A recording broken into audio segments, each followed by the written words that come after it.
Hello नमस्कार साथियों, स्वागत है आपका। कैसे हैं आप सभी? आशा करता हूँ, उम्मीद करता हूँ सभी लोग स्वस्थ मस्त होंगे। आप लोगों की पढ़ाई लिखाई बड़े शानदार तरीके से चल रही होगी। प्यारे साथियों, हम लोग जो टॉपिक डिस्कस कर रहे थे उसमें चार पांच टॉपिक जो मेन थे हम लोगों ने डिस्कस कर लिया। लाइक जैसे theory of economics and price level and value of money, where we just discussed inflation, deflation, reflation, disinflation, stagflation, how to control inflation, and monetary policy, fiscal policy and much more things हमने discuss कर लिया। मतलब हमने बहुत सारे banking के से terms भी डिस्कस कर लिया। उसके बाद हम लोगों ने राष्ट्रीय आय के बारे में बात कर लिया। राष्ट्रीय आय के बाद से हम लोगों ने क्या बात कर लिया? हम लोगों ने राष्ट्रीय आय के बाद से साथ ही सभी चीज़ों को, मतलब अगर देखा जाए राष्ट्रीय आय के बाद से हमने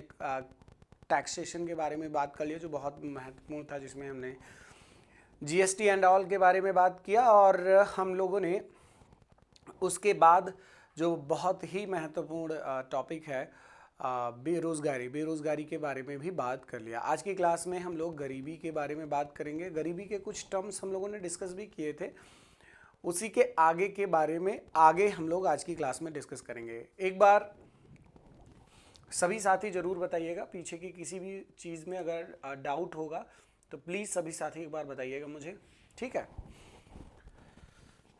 चलिए सेशन को स्टार्ट करते हैं। आज की क्लास को हम लोग स्टार्ट करते हैं। प्यारे साथियों, एक बार ध्यान दीजिएगा, हम बात करने चल रहे हैं पावर्टी यानी गरीबी। ध्यान दीजिएगा, जब हम गरीबी के बारे में बात करते हैं तो कुछ तथ्य आपको एकदम से क्लियर होने चाहिए गरीबी से रिलेटेड। जैसे मैंने आपको बताया था लास्ट वाली क्लास में हम लोगों ने गरीबी से संबंधित कुछ तथ्य के बारे में डिस्कस किया था। जैसे क्या डिस्कस कर लिया था बच्चा? ध्यान दीजिएगा कि एब्सोल्यूट पॉवर्टी, एब्सोल्यूट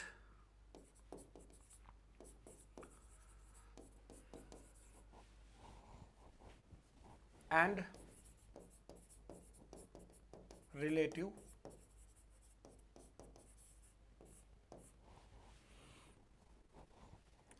पॉवर्टी।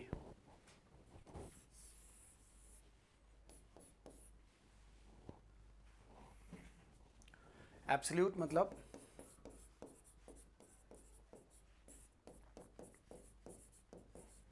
निरपेक्ष गरीबी एंड रिलेटिव पॉवर्टी यानी सापेक्ष गरीबी।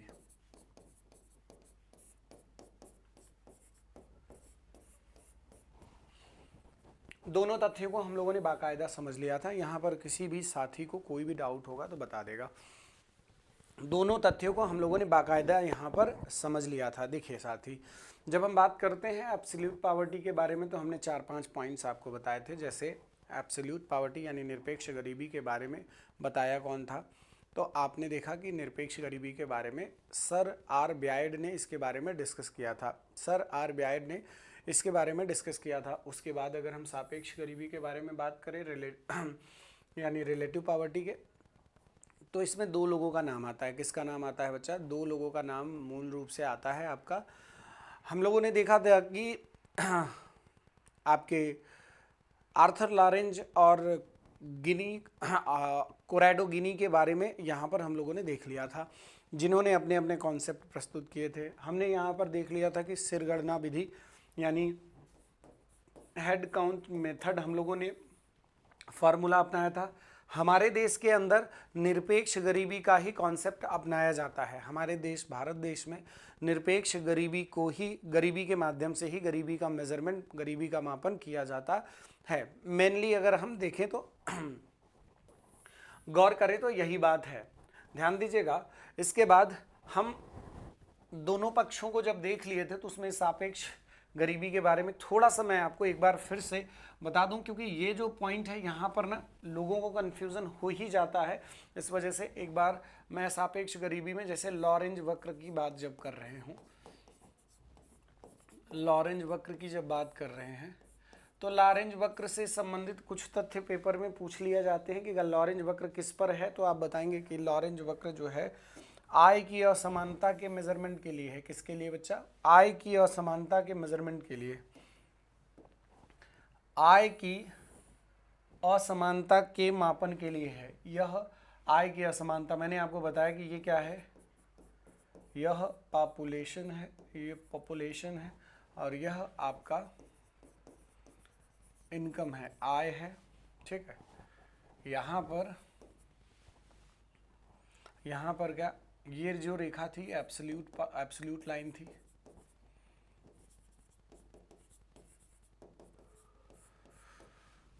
एब्सोल्यूट लाइन थी, ध्यान दीजिएगा, ये जो रेखा थी एब्सोल्यूट लाइन थी।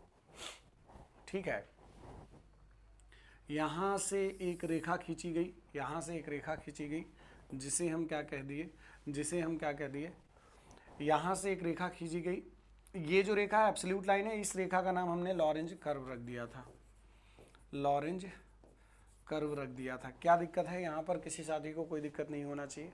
चलिए देखिए, हमने कहा कि एब्सोल्यूट लाइन से लॉरेंज रेखा जितनी दूर होगा उस देश में आय की असमानता उतनी अधिक होगी। ये पॉइंट हमने बोला था कि इसको जरूर लिख लीजिएगा। निरपेक्ष रेखा से लॉरेंज रेखा जितनी दूर होगी उस देश में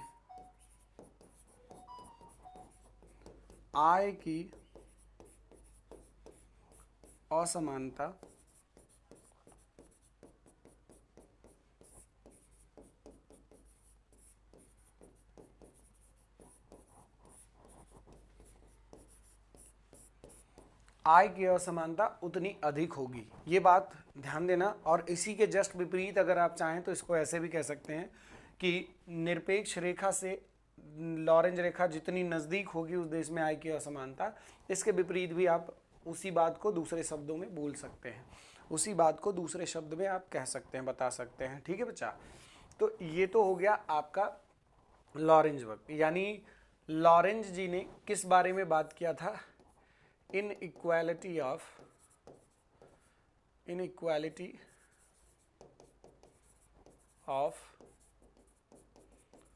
इनकम,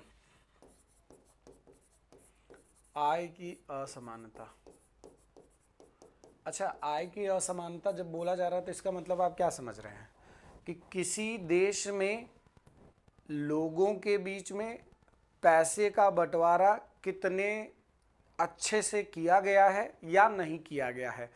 तो हम यहाँ पर क्या देख रहे हैं, किसी देश में किस तरीके से व्यवस्था, किस तरीके से आय का बंटवारा किया गया है, मतलब आय की असमानता कितनी ज़्यादा है कितनी कम है, इसके माध्यम से उस देश की गरीबी की स्थिति को हम चेक कर रहे हैं। ठीक है, ये हो गया लॉरेंज वक्र। अब इसके बाद जब हम लॉरेंज वक्र के बारे में बात कर रहे थे तो उसके बाद एक कंसेप्ट आता है उनका, कोरैडो गिनी का। कोरैडो गिनी ने एक कॉन्सेप्ट प्रस्तुत किया जिसे कहा गिनी गुणांक, जिसको क्या कहा गया? गिनी गुणांक कहा गया, यानी गिनी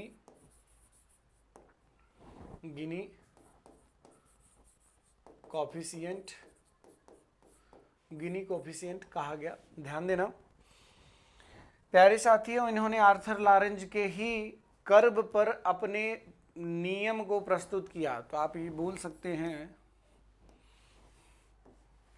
कि आर्थर लॉरेंज के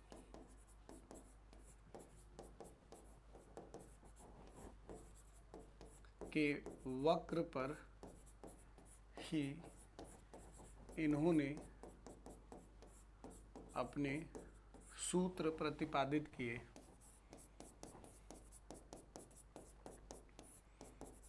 ठीक है बच्चा, आर्थर लॉरेंज के वक्र पर इन्होंने अपने सूत्र प्रतिपादित किए। गौर कीजिएगा क्या इन्होंने बताया। इन्होंने इनका जो फॉर्मूला था, गिनी कोफिशिएंट का फॉर्मूला जो था वो GC is equal to what, GC is equal to what, Arthur Lorenz के वक्र पर ही इन्होंने अपना सूत्र प्रतिपादित किया जिन्हें गिनी कोफिशिएंट कहा गया। गिनी कोफिशिएंट का मतलब यहाँ पर इन्होंने बताया a upon A plus b. अब आप कहोगे सर ये a upon A plus b कहाँ से आया? तो इन्होंने इस जो एरिया में गिनी लॉरेंज जी ने जो फॉर्मूला दिया था, इस पर इन्होंने कहा कि देखिए आप जो बात बता रहे हैं उसको हम मान भी रहे हैं, आप जो बात बता रहे हैं वो हम मान रहे हैं। यहाँ पर देखिए, यहाँ पर देखिए ये क्या था? एब्सोल्यूट लाइन, एब्सोल्यूट लाइन, ठीक। ये जो लाइन था क्या है? ये जो लाइन है वो क्या है? ये लॉरेंज वक्र है, लॉरेंज कर्व है, ठीक है। और ये जो रेखा है इसे क्या कह दिया? इसे पॉपुलेशन कहा गया। ये जो रेखा है ये क्या कहा गया? इनकम का कहा।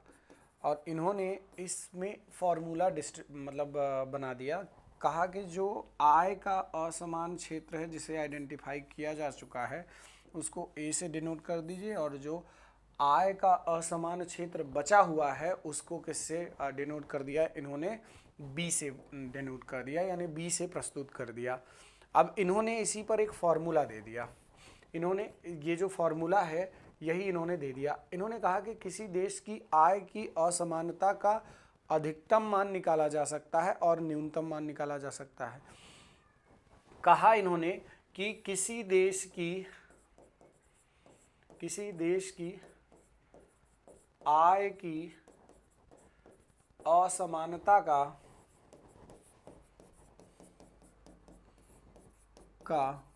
अधिकतम मान एक हो सकता, एक व न्यूनतम मान 0 हो सकता है। इन्होंने बताया, किसके माध्यम से? a upon A plus b के फॉर्मूले के माध्यम से इन्होंने ये कहा। अच्छा देखो इन्होंने कैसे ये बात बताई। देखो एक छोटे से एग्जाम्पल के माध्यम, एक छोटे से मैप के माध्यम से मान लीजिए कि मैं कह दूं ये क्या है? ये निरपेक्ष रेखा है, और यहाँ से ये जो खींची गई रेखा है ये क्या है? लॉरेंज रेखा है। इन्होंने कहा कि ऐसा भी हो सकता है कि ये रेखा एकदम से इस पर ओवरलैप कर जाए, यानी किसी देश में ऐसा हो सकता है कि आय की असमानता हो ही ना। ऐसा भी हो सकता है कि किसी देश में आय की असमानता हो ही ना। तो ये जो रेखा है, ये यहाँ से ये जो रेखा है क्या कह रहा है कि भाई आय की असमानता जब होगी ही नहीं तो जो लॉरेंज रेखा है वो निरपेक्ष रेखा पर बनेगा, एब्सोल्यूट लाइन पर बनेगा, एब्सोल्यूट लाइन पर बनेगा, एब्सोल्यूट लाइन पर बनेगा। तो ऐसी स्थिति में तो जो पूरा एरिया है, जब किसी देश में ए रहेगा ही नहीं तो पूरे एरिया में बी होगा। तो किसी देश में जब आय की असमानता होगी ही नहीं, मतलब जितने लोग हैं उसी हिसाब से लोगों के बीच में आय का बंटवारा किया गया रहेगा, तो कैसे होगा? उसका फॉर्मूला कैसे निकाल लोगे? आप देखो GC is equal to what? GC ने कहा कि भाई ए अपान ए प्लस बी। तो ए तो शून्य है, तो शून्य अपान शून्य प्लस बी। तो यहाँ पर आपने क्या निकाला? 0 निकाला। तो इन्होंने कहा कि आय की असमानता का जो न्यूनतम मान है वह 0 हो सकता है। वह कितना हो सकता है? 0 हो सकता है। इसी तरीके से इन्होंने दूसरे पक्ष में कहा कि देखो ऐसा भी हो सकता है कि किसी देश में ये जो निरपेक्ष रेखा है, किसी देश में ऐसा हो सकता है कि ये जो लॉरेंज रेखा है वो नीचे जाते जाते ऐसा हो जाए कि इस रेखा में मिल जाए, इस रेखा में मिल जाए, मतलब आय की असमानता एकदम पराकाष्ठा पर हो, पीक पर हो। ऐसा भी हो सकता है कि किसी देश में आय की असमानता एकदम पीक पर हो। ध्यान दीजिएगा, आय की असमानता जब पीक पर होगी तो इसे हम क्या कहेंगे? ध्यान देना, आय की असमानता जब पीक पर होगी, जब यह रेखा एकदम नीचे आते आते एकदम नीचे मिल जाएगी तो पूरे एरिया में, जैसे ये एरिया ए है और ये बी है, ठीक है, ये एरिया और ए है और बी है, तो ये रेखा मतलब जब ये और आगे बढ़ेगा तो बी का हिस्सा कम होता जाएगा और ऐसा ऐसा समय आएगा कि पूरे एरिया में ए हो जाएगा, पूरे एरिया में क्या हो जाएगा, ए ही ए हो जाएगा, पूरे एरिया में ए हो जाएगा। तो आप कह दोगे पूरे एरिया में ए। तो ऐसे में जो फॉर्मूला है जीसी का, जो जीसी का फॉर्मूला है ए अपान ए प्लस बी का, वो क्या बताएगा, A upon A plus B is equal to what, मतलब b का मान यहाँ पर क्या है, 0 है, तो a upon a is equal to 1। यहाँ पर जो i की असमानता का अधिकतम मान निकाल रहे हैं आप, i की असमानता का अधिकतम मान, i की असमानता का अधिकतम मान कितना निकल रहा है, आप बताओगे सर 1। तो ये दोनों पॉइंट जरूर से याद रखिएगा, ये दोनों पॉइंट जरूर याद रखिएगा कि i की असमानता का अधिकतम और न्यूनतम मान किसने बताया था, कोरेडो गिनी ने। किसके सूत्र पर, किसके, ध्यान से समझिए, ठीक है बच्चा, ध्यान दीजिएगा। अब इसके बाद जो हम लोग बात करने चल रहे हैं, इसके बाद हम लोग बात करेंगे किसके बारे में, कि भाई भारत के अंदर, भारत में गरीबी से संबंधित महत्वपूर्ण समितियां,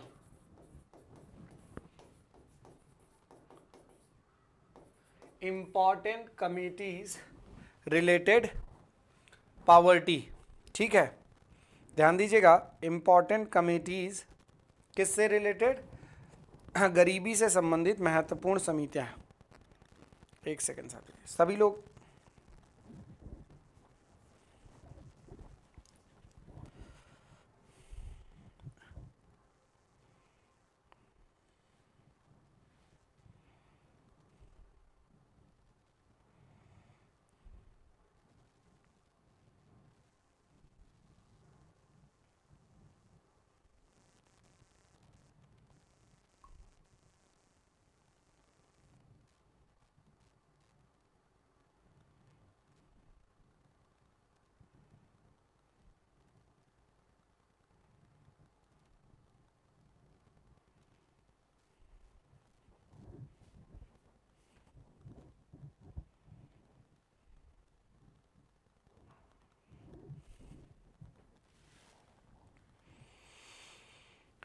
चलिए हम लोग क्या बात कर रहे थे बच्चा, हम लोग बात कर रहे थे कि किससे संबंधित, हम लोग बात कर रहे थे बच्चा कि भारत में गरीबी से संबंधित महत्वपूर्ण समितियों के बारे में, भारत में गरीबी से संबंधित महत्वपूर्ण समितियों के बारे में। तो आइए देखते हैं कौन कौन सी समिति। सबसे पहले समिति आती है एक, हमारे देश के अंदर सबसे पहले एक समिति आती है जिसका नाम है रथ दांडेकर समिति। रथ दांडेकर समिति, रथ दांडेकर समिति क्या कहती है बेटा, रथ दांडेकर समिति कहती है कि अगर किसी व्यक्ति की गरीबी की स्थिति को मेजर करना है, ध्यान दीजिएगा, अगर किसी व्यक्ति की गरीबी की स्थिति को मेजर करना है तो उसको क्या करना पड़ेगा, उसकी ऊर्जा खपत के माध्यम से गरीबी ज्ञात कर लीजिए, ऊर्जा खपत के माध्यम से। तो इन्होंने, रथ दांडेकर ने कहा कि रथ दांडेकर ने कहा कि अगर कोई व्यक्ति शहर का है या ग्रामीण क्षेत्र का है, वो अगर 2250 कैलोरी ऊर्जा खपत कर लेता है, ध्यान दीजिएगा, वो अगर 2250 कैलोरी ऊर्जा खपत कर लेता है तो वह गरीब नहीं है। 2250 कैलोरी ऊर्जा अगर खपत कर लेता है तो वह गरीब नहीं है। कौन, रथ दांडेकर समिति कह रही है, रथ दांडेकर समिति कह रही है कि अगर कोई व्यक्ति शहर का है या ग्रामीण क्षेत्र का, तो इन्होंने कहा कि 2250 कैलोरी ऊर्जा अगर कोई खपत कर लेता है तो वो गरीब नहीं है। किसका बात है ये, किसकी बात है ये? रथ दांडेकर समिति की बात है। इसके बाद एक समिति आती है वाई के अलग, वाई के अलग समिति। वाई के अलग समिति क्या कह रही है? वाई के अलग समिति क्या कह रही है बच्चा? मेरे प्यारे साथियों ध्यान दीजिएगा। वाई के अलग समिति कह रही है कि भाई अगर आप शहर और ग्रामीण क्षेत्र के कामगारों को एक ही तरीके से आंकते हैं तो ये गलत है। कैसे गलत है? इन्होंने कहा कि जो शहर का व्यक्ति होता है वह ग्रामीण क्षेत्र के लोगों की तुलना में शारीरिक श्रम कम करता है। तो इसका मतलब है कि शहर के लोगों के लिए इन्होंने 2100 कैलोरी ऊर्जा बता दी। इन्होंने कहा कि अगर कोई व्यक्ति शहर का है और 2100 कैलोरी ऊर्जा बर्न करता है तो वो गरीब नहीं है। अच्छा चलो, ग्रामीण क्षेत्र में इन्होंने क्या बताया बच्चा? ग्रामीण क्षेत्र में इन्होंने कहा कि अगर कोई व्यक्ति 2400 कैलोरी ऊर्जा प्राप्त कर लेता है तो वो गरीब नहीं है। वाई के अलग समिति की जो बात है वो थोड़ी सी तार्किक भी लगी कि हाँ बात तो सही है, बात तो सही है कि शरीर जो आप बताइए शहर का व्यक्ति शारीरिक श्रम ज़्यादा करता है कि ग्रामीण क्षेत्र का? ग्रामीण क्षेत्र के किसान आप सभी जानते हैं, किसान जो हैं बच्चा वह शारीरिक श्रम ज़्यादा करते हैं। कैसे आप ये बात कहते हैं कि शारीरिक श्रम? आप कोई व्यक्ति जो शहर का होगा वो ग्रामीण, अगर आप देखिए तो वो कभी भी कुदाल नहीं चला रहा है, फावड़ा नहीं चला रहा है। उसको पानी पीना है तो नल चला के पानी पी लिया, उसको कोई काम करना है तो बड़े आसानी से उसके लिए शहरों में चीज़ें उपलब्ध हैं। लेकिन ग्रामीण क्षेत्र में यही चीज़ अगर आप देखिए, ग्रामीण क्षेत्र में खेतों में काम करना है तो शारीरिक श्रम ज़्यादा करना पड़ता है। That is why it sounds good and it is actually reality. ये क्या है? रियलिटी भी है कि शहरों में जो लोग हैं और ग्रामीण क्षेत्रों में जो लोग हैं काम कर रहे हैं उनकी स्थिति को देखें तो ये बात सही भी लग रही है। तो चलो, इसके बाद फिर एक समिति आती है तेंदुलकर समिति, सॉरी डीटी लकड़ावाला समिति।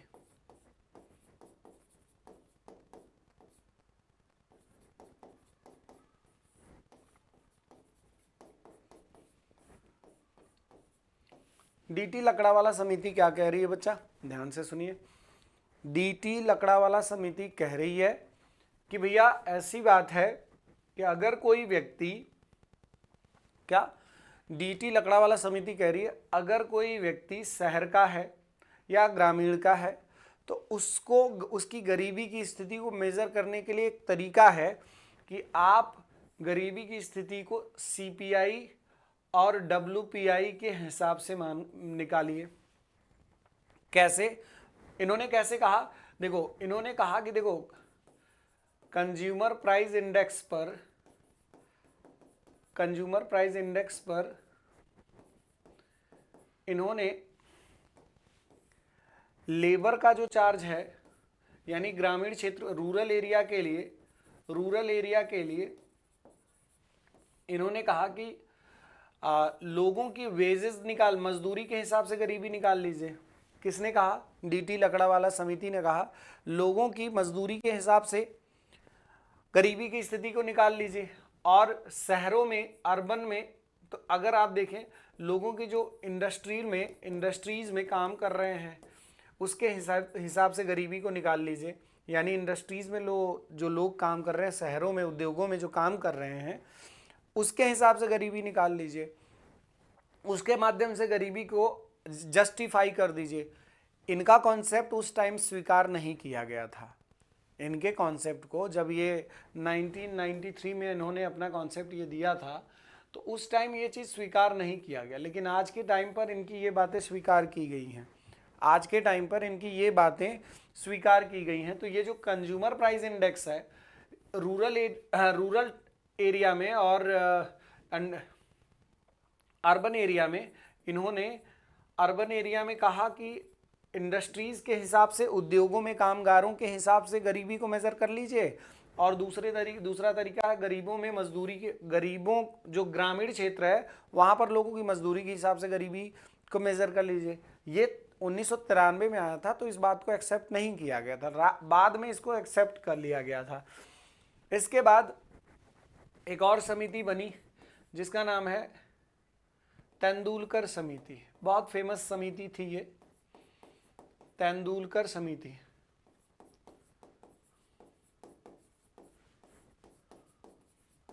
तेंदुलकर समिति क्या कह रही है बेटा, देखो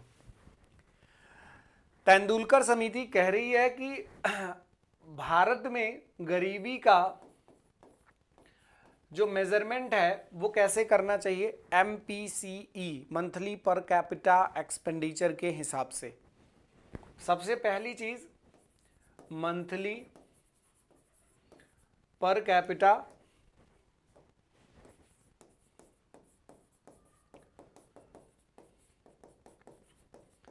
एक्सपेंडिचर के हिसाब से गरीबी के मेजरमेंट की बात इन्होंने करी, ठीक है। मंथली पर कैपिटा एक्सपेंडिचर के हिसाब से इन्होंने गरीबी की बात करी। दूसरी बात, इस समिति ने परिवार उपभोग व्यय के हिसाब से गरीबी के मेजरमेंट की बात करी। किस हिसाब से, परिवार उपभोग व्यय, इसके अनुसार गरीबी के, यानी फैमिली कंजम्पशन एक्सपेंडिचर के हिसाब से गरीबी के मेजर करने की बात करी। अब जो पॉइंट है, तो इन्होंने इनकी कौन सी चीज को स्वीकार किया गया और कौन सी चीज को दरकिनार किया गया, यानी कौन सी चीज को एक्सेप्ट किया सरकार ने और कौन सी को नहीं, ये पॉइंट बड़ा महत्वपूर्ण हो जाता है। कैसे महत्वपूर्ण हो जाता है, देखिए जब तेंदुलकर समिति की हम बात कर रहे हैं, तो तेंदुलकर समिति ने कहा कि देखो, शहर और ग्रामीण क्षेत्र के जो लोग होते हैं, आप सिर्फ ऊर्जा खपत के माध्यम से किसी की गरीबी की स्थिति को तय नहीं कर सकते। आप ही सोच के बताइए, क्या किसी की गरीबी का मेजरमेंट सिर्फ ऊर्जा खपत के माध्यम से किया जा सकता है क्या? नहीं किया जा सकता। सिर्फ ऊर्जा खपत के माध्यम से गरीबी का मापन किया ही नहीं जा सकता। तो इन्होंने कहा कि अगर कोई व्यक्ति शहर का है तो उसको कुछ पैसे वह पर डे के हिसाब से क्या खर्च करता है, उसके हिसाब से गरीबी का मेजरमेंट किया जाना चाहिए। इन्होंने 30 दिन जैसे इन्होंने कहा कि मंथली पर कैपिटा एक्सपेंडिचर के हिसाब से गरीबी का मेजरमेंट करना चाहिए, तो 30 दिन का इन्होंने एक तयनामा दिया कि भैया ऐसी बात है, आप 1000 रुपया ग्रामीण क्षेत्र में अगर देखें तो उसके हिसाब से गरीबी का मापन करिए। यानी जब शहरी क्षेत्र की बात करें तो अगर कोई व्यक्ति 30 दिन में 1000 रुपया अपने ऊपर खर्च करता है, what I am trying to tell, यहां पर मैं खर्च करने की बात कर रहा हूं। हम ये नहीं कह रहे हैं कि वह अपने पास वह इनकम करके अपने पास रख रहा है। ध्यान दीजिएगा, यहां पर हम खर्च करने की बात, एक्सपेंडिचर की बात कर रहे हैं, न कि इनकम की बात। दोनों बातों में अंतर होती है। अगर खर्च की बात कर रहे हैं तो इसका मतलब कि हो सकता है कि इसका इनकम ज्यादा हो सकता है कि इनका इनकम ज्यादा हो। ध्यान दीजिएगा। ऐसे ही इन्होंने ग्रामीण क्षेत्रों में कहा कि 816 रुपया अगर कोई ग्रामीण क्षेत्र में क्या करता है, खर्च करता है 30 दिन में अपने ऊपर, तो वो गरीब नहीं है। कौन कह रहा है? तेंदुलकर समिति कह रही है।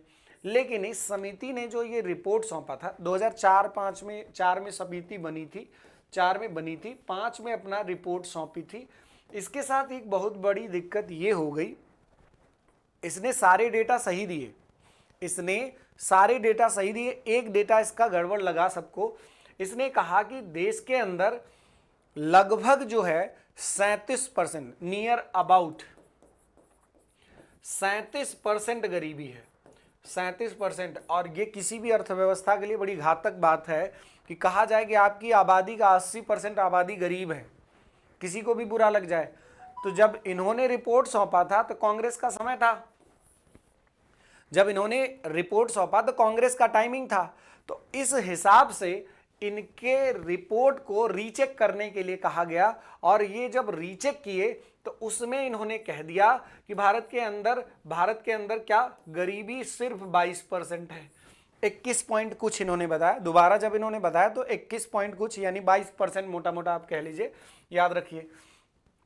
तो जब इन्होंने 22% गरीबी बताई, एक बार 37% के आसपास गरीबी बताई, तो इसमें क्या हुआ, लोगों में कंफ्यूजन हुआ कि एक बात बताइए यार, ऐसा कैसे हो सकता है कि एक बार आप रिपोर्ट सौंपते हैं तो उसमें गरीबी 37% है, 37-38% है, और एक बार आप गरीबी सौंप रहे हैं, गरीबी का रिपोर्ट बता रहे हैं, तो उसमें आपका जो गरीबी का मेजरमेंट निकल करके आ रहा है वो कितना निकल के आ रहा है, 22%।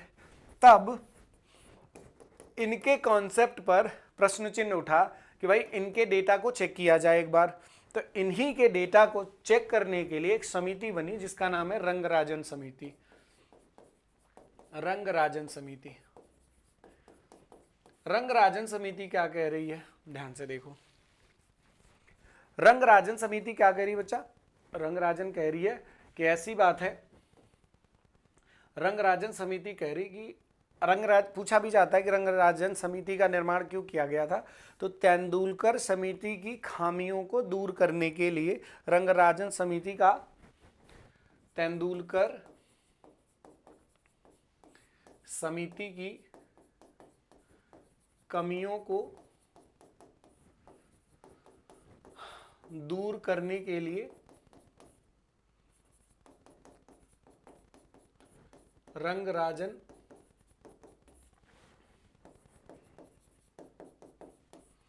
समिति का गठन किया गया।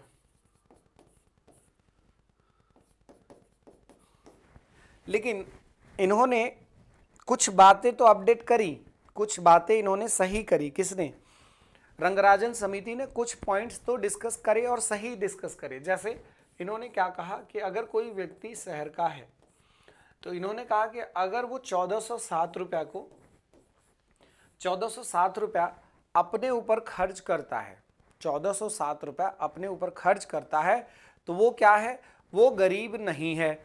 क्या, वह गरीब नहीं है। और अगर कोई व्यक्ति जो ग्रामीण क्षेत्र में है, ग्रामीण क्षेत्र में है, 972 रुपया खर्च करता है, तो वो गरीब नहीं है। तो अब थोड़ा सा समझने वाली बात ये है कि जो तेंदुलकर समिति के डेटा है, तेंदुलकर की समिति क्या कह रही है, तेंदुलकर समिति कह रही है एक जगह 1000, यानी शहरी क्षेत्र में इसने कहा 1000 खर्च करने के लिए, और ग्रामीण क्षेत्र में इसने कहा, इस समिति ने क्या कहा, इस समिति ने कहा कि भैया 816 रुपये। ठीक है, तो दोनों में अंतर है ना, दोनों में अंतर है कि नहीं है, बिल्कुल है। अब आप ध्यान से देखिए, रंगराजन समिति ने जो रिपोर्ट सौंपा, इसके हिसाब से जो गरीबी का परसेंटेज है वो 25 पॉइंट कुछ परसेंट, यानी 26% के आसपास, मोटा मोटा इन्होंने कहा कि देश में 26%, 26 पॉइंट कुछ परसेंट गरीबी है। आप कह लीजिए कि 26% की गरीबी है। तो इनकी बातों को थोड़ा सा पचाया जा सकता था कि हाँ, इतनी आबादी गरीब है, तो इनकी बातों को एक्सेप्ट कर लिया गया। ठीक है, इनके अच्छा सोचो क्या रंगराजन समिति सही रही होगी? अगर सोच के देखा जाए, क्या रंगराजन समिति सही रही होगी? जब तेंदुलकर समिति इतने कम पैसे खर्च करके गरीबी का परसेंटेज निकाल रही है, कितना, 37% तक, और रंगराजन समिति उससे लगभग 50% ज्यादा खर्च करवा करके, देखो 1000 यहाँ 1407, तो क्या ये सही रही होगी रिपोर्ट? अब ये भगवान जाने, लेकिन हमारे पेपर में जो प्रश्न आता है उसके हिसाब से हम इसको मानेंगे कि हाँ, ये ठीक है। भाई हमको जो याद करना है वो तो हमको याद ही करना है, हम क्या ही किसी से कहें। चलो देखो, तो this was all about related what, poverty से रिलेटेड हमने सब कुछ देख लिया। अब हम आगे बात करने चल रहे हैं FYP। एक्चुअली हम FYP से पहले डिस्कस कर लेते हैं बजट कि पहले FYP कर लेते हैं, पहले FYP कर ले, फिर बजट लास्ट में कर लेंगे। FYP 5 year plan, 5 year plan, ध्यान दीजिएगा। 5 ईयर प्लान की बात करें तो ध्यान दीजिएगा, सबसे पहले तो 5 ईयर प्लान का कॉन्सेप्ट जो है वो दिया किसने और हमारे देश में लाया किसने। देखिए, भारत में पंचवर्षीय योजनाओं को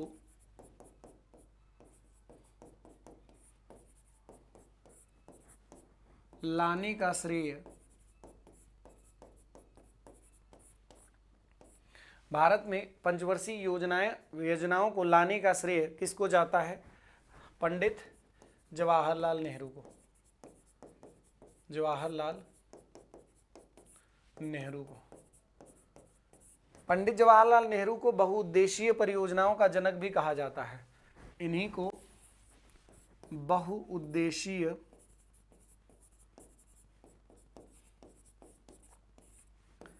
परियोजनाओं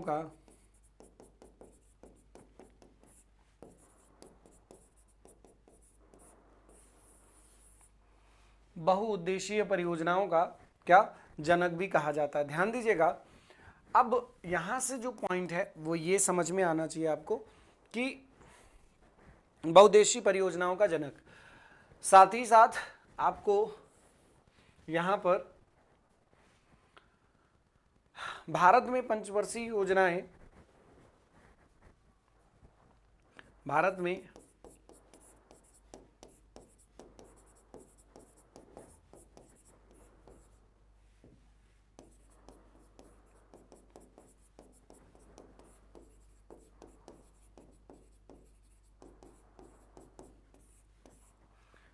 में पंचवर्षीय योजनाओं की अवधारणा कहां से ली गई है? कहां से ली गई हैं? आप कहेंगे सर रसिया से ली गई हैं।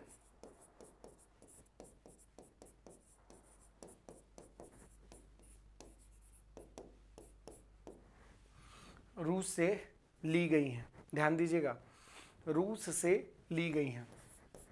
ध्यान दीजिएगा, भारत में कुल कितनी पंचवर्षीय योजनाएं चली हैं?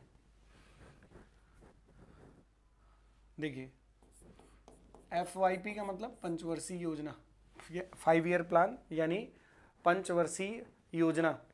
ध्यान दीजिएगा, भारत में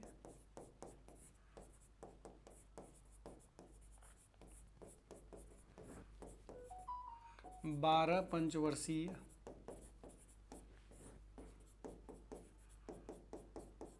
योजनाएं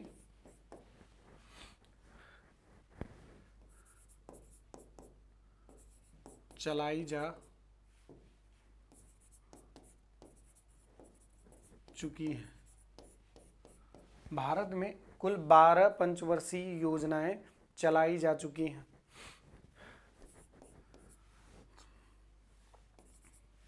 पंचवर्षीय योजनाओं का निर्माण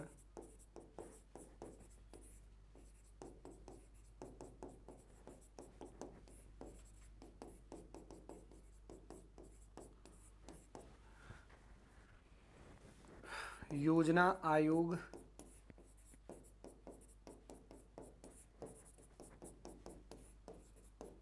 करता था, जो कि अब कार्यरत नहीं है। योजना आयोग की जगह पर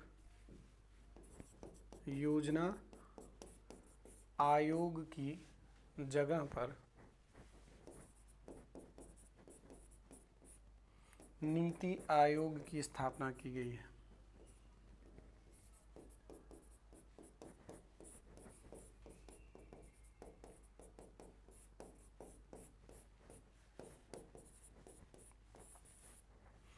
नीति आयोग की स्थापना की गई है। क्लियर है बच्चा? चलिए देखिए, जब हम योजना आयोग के बारे में बात करते हैं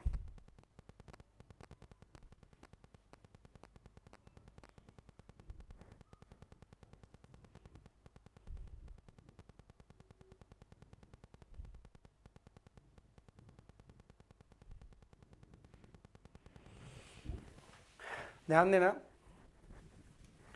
पंचवर्षीय योजनाओं का निर्माण योजना आयोग करता था, जो कि अब कार्यरत नहीं है। योजना आयोग की जगह पर नीति आयोग की स्थापना की गई है। जब हम योजना आयोग की बात करते हैं, योजना प्लानिंग कमीशन,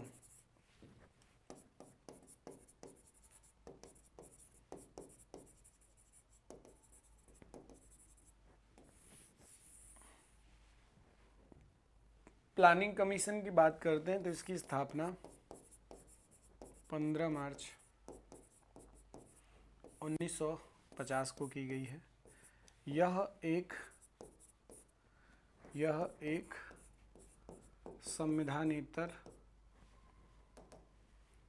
संविधानेतर संस्थान है जो कि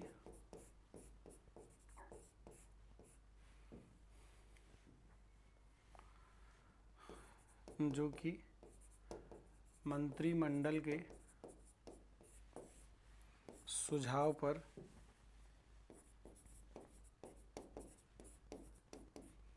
एक थिंक टैंक के रूप में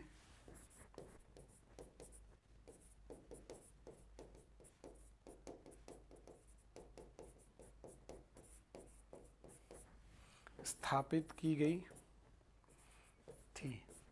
यानी इसका संविधान में कहीं भी उल्लेख नहीं किया गया है, इसका संविधान में कहीं भी उल्लेख नहीं किया गया है, लेकिन इसका इसको कैसे बनाया गया है? मंत्रिमंडल के सुझाव पर, मंत्रिमंडल के एक बैठक पर, ठीक है, मंत्रिमंडल के एक बैठक पर इसकी स्थापना की गई है। अच्छा, महत्वपूर्ण पॉइंट क्या है? प्लानिंग कमीशन किस समिति की सुझाव पर? केसी नियोगी समिति की सुझाव पर इसकी स्थापना की गई है।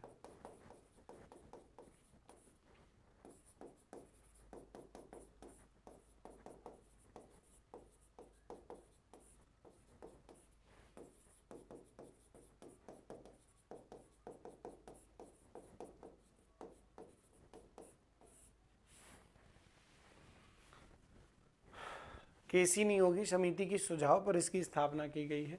याद रखना, जो प्लानिंग कमीशन है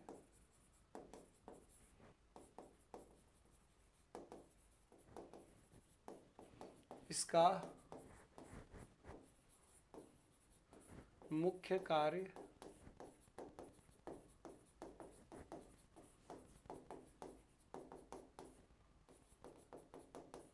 योजनाओं का निर्माण है, पंचवर्षीय योजनाओं का निर्माण है। ठीक है, इसका मुख्य कार्य पंचवर्षीय योजनाओं का निर्माण है। ध्यान दीजिएगा बच्चा, इसका मुख्य कार्य पंचवर्षीय योजनाओं का क्या है? निर्माण है। ध्यान दीजिएगा। इसके बाद 13 अगस्त 2014 को इसको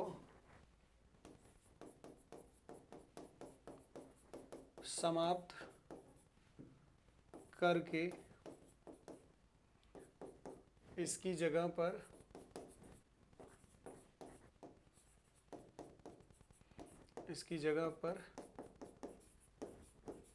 नीति आयोग, इसकी जगह पर नीति आयोग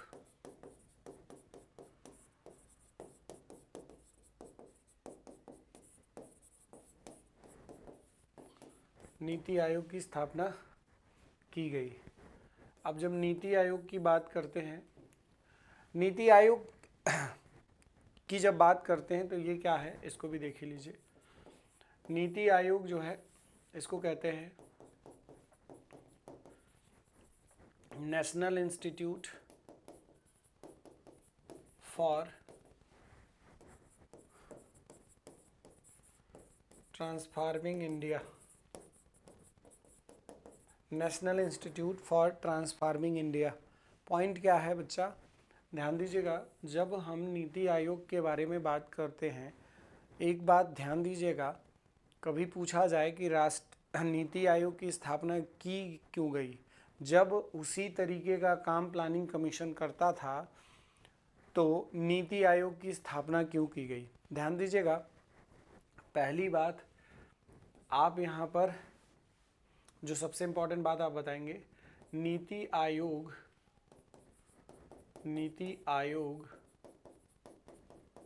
अधिक संघीय है,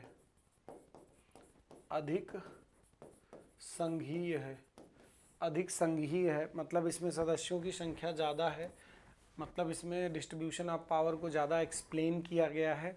ध्यान दीजिएगा, नीति आयोग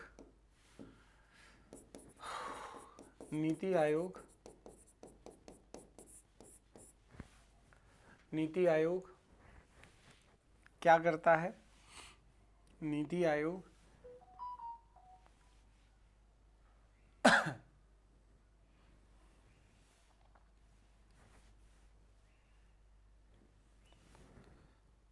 लंबी अवधि के विकास कार्यक्रमों पर कार्य करता है, लंबी अवधि के कार्यक्रमों को, विकास योजनाओं को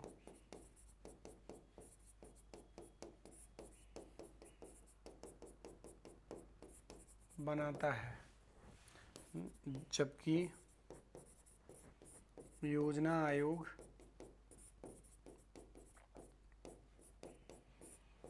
अल्पावधि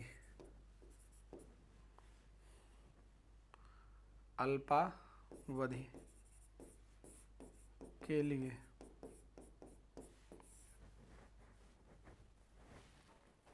अल्प अवधि के लिए करता था। अच्छा, योजना आयोग 5 साल के विकास के बारे में बात करता था, नीति आयोग कितने साल के विकास के बारे में बात करता है, ये महत्वपूर्ण मुद्दा है। आप बताओगे सर योजना आयोग 5 साल के लिए काम करता था, ये 15 साल के विकास योजनाओं पर बल देता है। अच्छा देखना, चूँकि हम पंचवर्षीय योजनाओं का बात कर रहे हैं तो वहाँ पर एक संस्थान और बहुत इम्पॉर्टेंट है जिसे आप सभी याद रखेंगे, जिसका नाम है राष्ट्रीय विकास परिषद, NDC।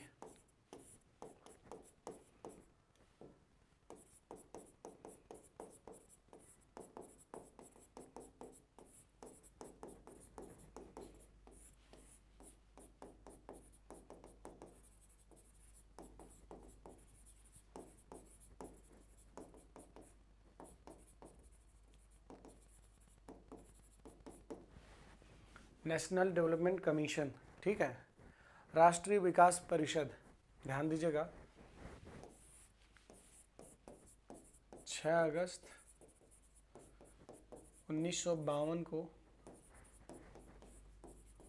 केसी नियोगी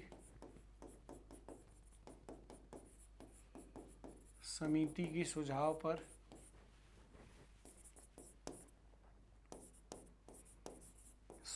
पर इसकी स्थापना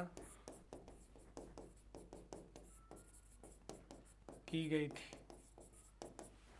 यह प्रमुख रूप से क्या काम करती है, यह प्रमुख रूप से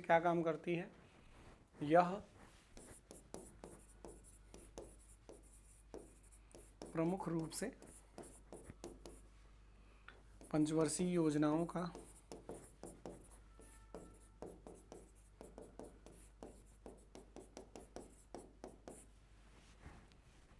को अंतिम रूप से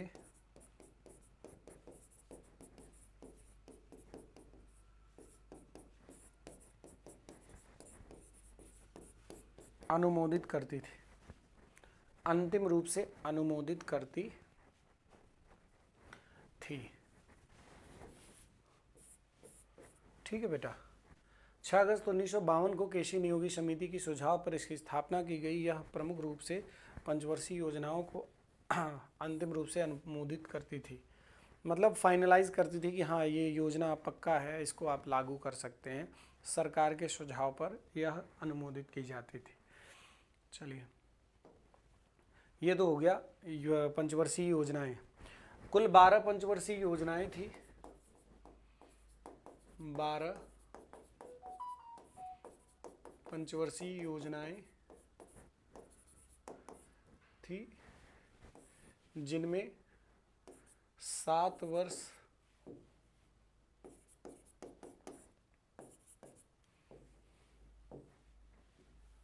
जिनमें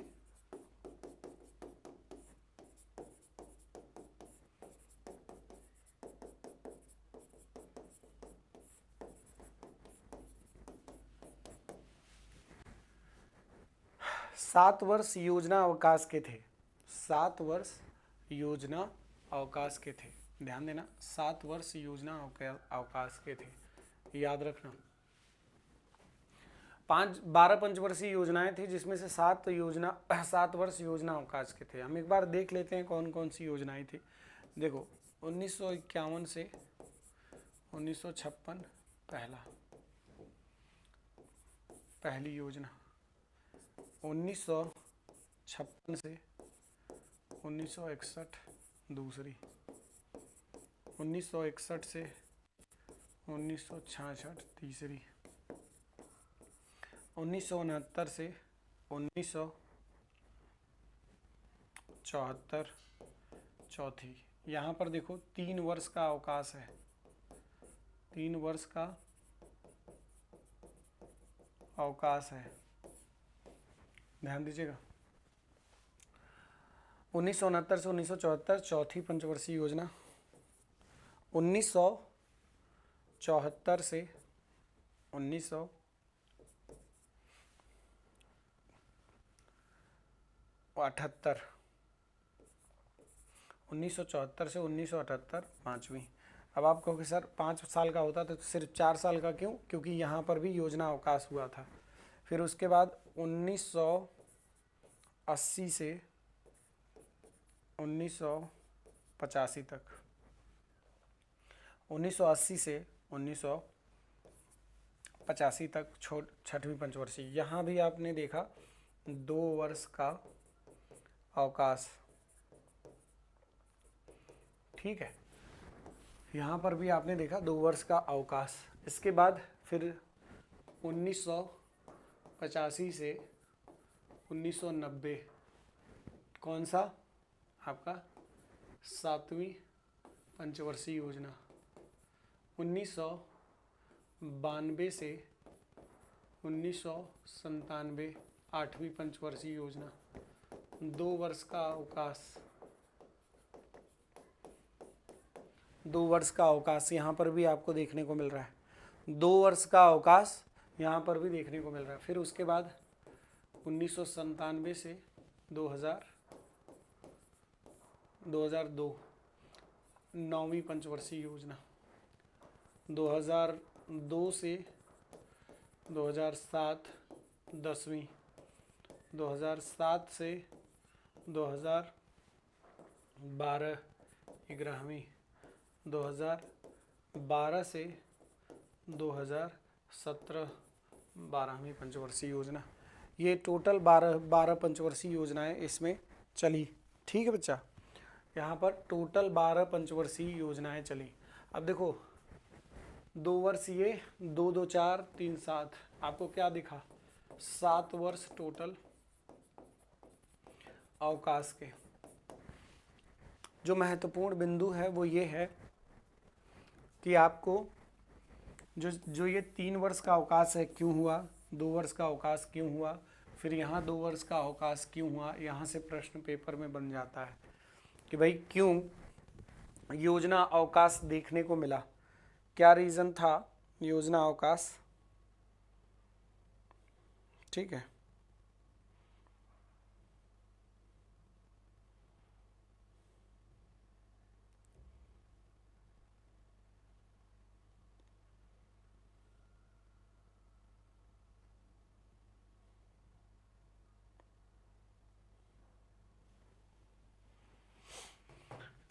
ठीक है बच्चा, ठीक है। तो ये क्लियर रखना, ये क्लियर रखना सभी साथी। योजना अवकाश 1951 से 1956 मतलब ये 3 वर्ष, अच्छा देख लो, मैं अभी एक एक करके जब चलूँ तब देखेंगे आप, जब यहाँ पर पहुँचूंगा 3 वर्ष का जो अवकाश है वो कैसे हुआ उसके बारे में हम एक्सप्लेन कर देंगे। चलिए हम सबसे पहली पंचवर्षीय योजना पर आते हैं। सबसे पहली प्रथम पंचवर्षीय योजना,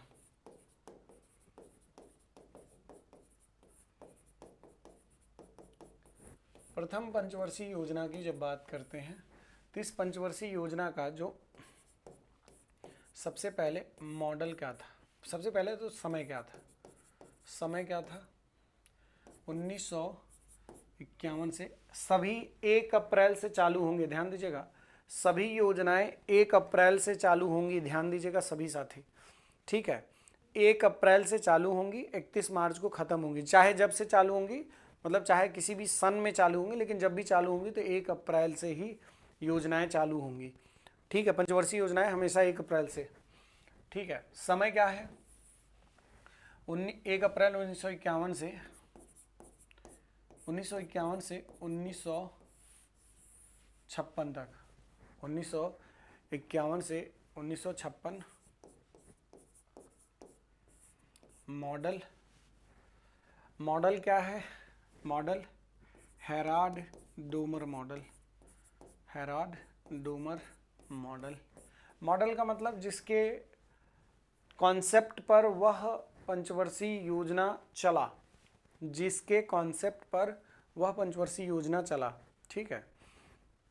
ध्यान दीजिएगा, समय है 1951 से 1956, मॉडल है हेराल्ड डोमर मॉडल, प्राथमिकता क्या थी, प्रायोरिटी एग्रीकल्चर, सिंचाई irrigation and agriculture,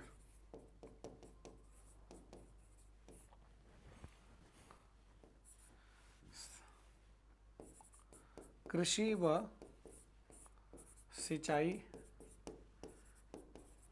main focused था, कृषि व सिंचाई जो था इसमें मेनली फोकस्ड था, ठीक है बच्चा, एक सेकेंड।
चलिए हम क्या बात कर रहे थे बच्चा, ध्यान दीजिएगा, पहली पंचवर्षीय योजना के बारे में बात कर रहे थे, ओके।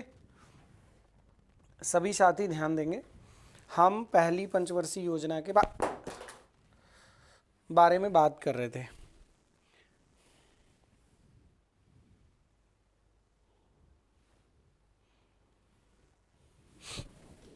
पहली पंचवर्षीय योजना में जो कुछ मुख्य बातें हैं जिनको हमको ध्यान देनी है बच्चा, गौर कीजिएगा।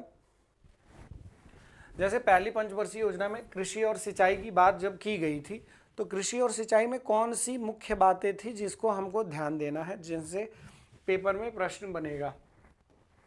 चलिए देखिए, पहली जो बात है कि पहली पंचवर्षीय योजना में जो सबसे ज़्यादा इंपॉर्टेंट बातें देखने को मिली, हमें क्या क्या बातें देखने को मिली।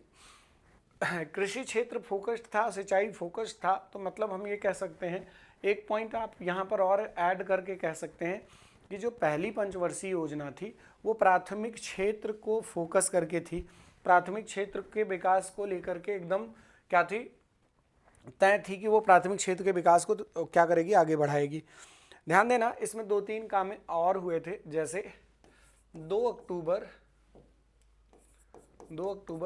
1952 को सामुदायिक विकास कार्यक्रम शुरू किए गए थे। सामुदायिक विकास कार्यक्रम, ये प्रश्न पूछा जाता है कि किस देश की सहायता से सामुदायिक विकास कार्यक्रम हमारे देश में चालू किया गया था। ठीक है, ये प्रश्न जरूर पूछा जाता है कि सामुदायिक विकास कार्यक्रम। आप ये ध्यान दीजिएगा, जितनी भी योजनाएं हैं जो 2017 से पहले की हैं उनको हम लगभग कंप्लीट कर लेंगे इस पंचवर्षीय योजना की क्लास में।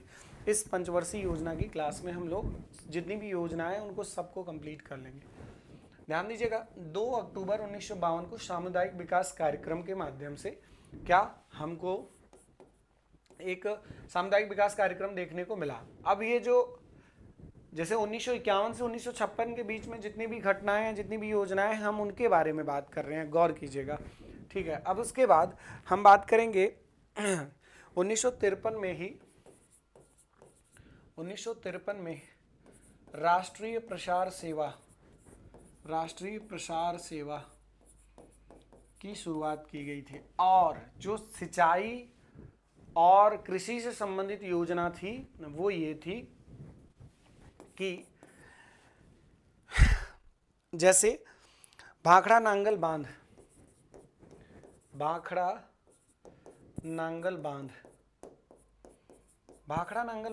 किस नदी पर, सबसे पहले तो आप ये बताइए, सतलज नदी पर, ठीक है, बनाया गया था। किसके लिए? सिंचाई व्यवस्था सुदृढ़ हो, पानी की व्यवस्था सुदृढ़ हो। दामोदर घाटी परियोजना किस नदी पर? दामोदर नदी पर। कहाँ पर दामोदर नदी? कहाँ? बंगाल के अंदर।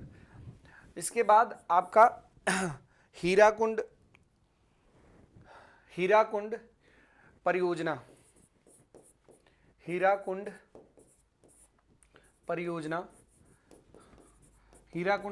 किस पर बेटा? हीराकुंड परियोजना महानदी पर आपको देखने को मिला। कहाँ पर? हीराकुंड परियोजना आपको महानदी पर देखने को मिला। ये सारी ही बहुउद्देशीय परियोजनाएं हैं। बहुउद्देशीय परियोजनाओं के जनक किसको कहा मैंने आपको?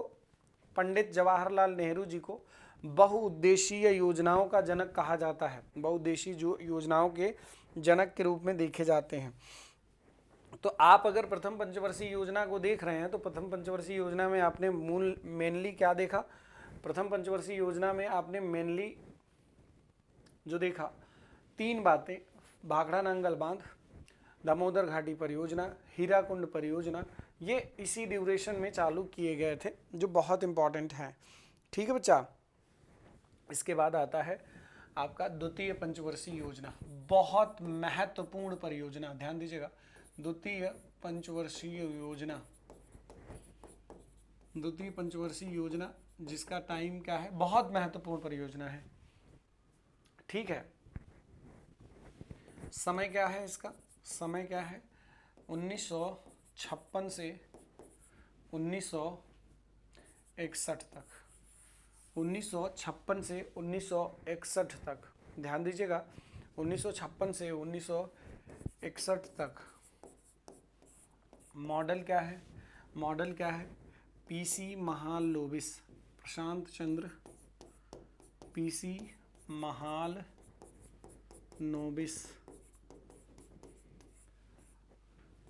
प्रशांत चंद्र महालनोबिस, इनका जन्म हुआ था 29 जून।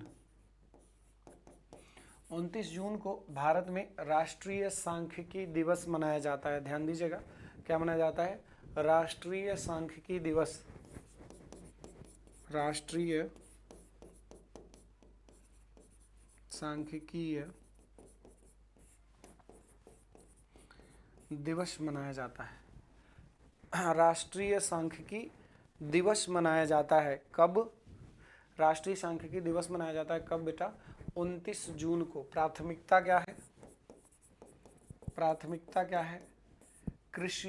यहाँ पर उद्योग बहुत फेमस था, भारी उद्योग, actually heavy industries. Second 5 year plan में हैवी इंडस्ट्रीज, क्या हैवी इंडस्ट्रीज फॉलो की गई हैं। ध्यान दीजिएगा, हैवी इंडस्ट्रीज यहाँ पर क्या की गई हैं? द्वितीय पंचवर्षीय योजना, हैवी इंडस्ट्रीज। अब इसके बाद ध्यान दीजिएगा, हैवी इंडस्ट्रीज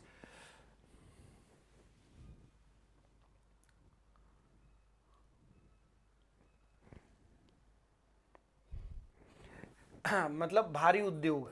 अब भारी उद्योगों में देखा जाए, अच्छा एक बात और, भारतीय सांख्यिकी विद के जनक भी प्रशांत चंद्र महालनोबिस को जाना जाता है। भारतीय सांख्यिकी विद के जनक के रूप में भी प्रशांत चंद्र महालनोबिस को देखा जाता है। पॉइंट क्या है? द्वितीय पंचवर्षीय योजना में जो प्रमुख कार्य थे, प्रमुख कार्य कौन से थे? ध्यान दीजिएगा, द्वितीय पंचवर्षीय योजना के अंदर जो सबसे इम्पोर्टेंट कार्य थे साथी, इसी में द्वितीय औद्योगिक नीति, दूसरी औद्योगिक नीति जो कि इसी टाइम चालू की गई थी, जिसे हम क्या कहते हैं? भारत का आर्थिक संविधान। भारत का आर्थिक संविधान।